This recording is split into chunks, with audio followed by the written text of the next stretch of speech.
Hi guys, this is Charlie from Vintage Speed. What we're going to show you is how to install our nifty little spring base kit on a Stromberg 97. You've got the spring and your arm. Your spring rides on that flange. If you've got an original carburetor, that's a steel bushing. If you've got an aftermarket, it's probably brass, but it's the same deal. Okay, if you look directly below the throttle shaft, what you want to do is you want to drill a hole through the base approximately a ½ inch deep, and you want it to be approximately 40 thousandths.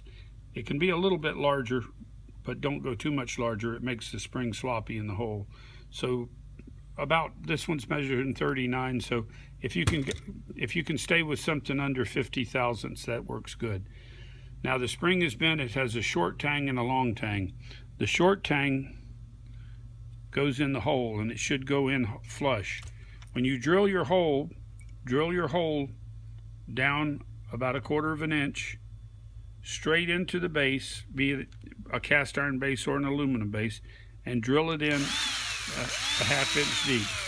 It should go in there pretty easy. Once you get the little hole in there, you only have to be the depth of that spring, and then slide your spring over so it rests here.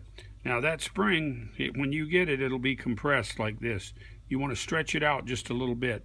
The reason for that is because when this shaft is up tight against this flange, you want spring pressure on that, which helps hold that tang into the hole. So here's your spring installed on the deal. So now on your carb arm, you've got two sides to a carb arm. On these little arms, you've got a wide side and a flat side. You put the wide side out, the flat side down. You'll notice the arm is already pre-drilled. It has a hole for the spring. You drop your spring over the arm and force your arm all the way down on it. You want the arm all the way down tight against that flange. You see it? You're going to be tight against the bushing, so that's what it should look like right there. Tight against the bushing. The reason for that is because you don't want the spring getting in between the arm and the bushing, or it'll jam up your linkage.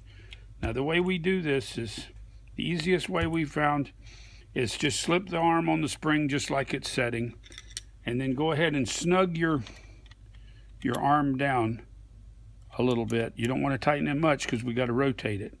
So tighten it down to enough that we can get the arm on the linkage. And then holding the arm in, you want to rotate the arm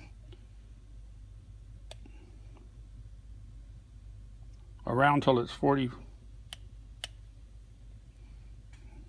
What happened? You went backwards. Okay, I went backwards. Okay, rotate the arm around so that it's 45 degrees forward from vertical. Okay, once you've got that on and it's 45 degrees forward from vertical, take your wire and bend it over.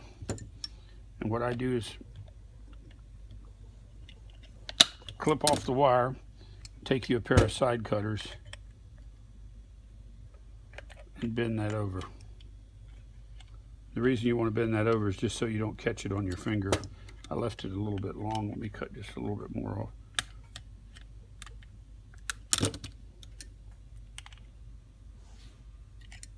All right, and there's your carb arm installed. This can be bent over a little further.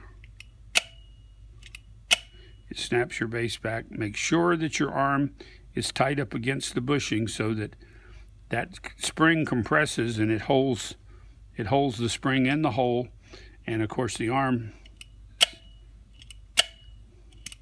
and that's what you do to install the spring. It's real simple. All right, you can buy these spring kits with the arm in our catalog, www.vintagespeed.com, or you can call us at the office here Monday through Thursday, 772-778-0809. I hope that helps you. And this works on the originals and the aftermarket carburetors. So Thank you.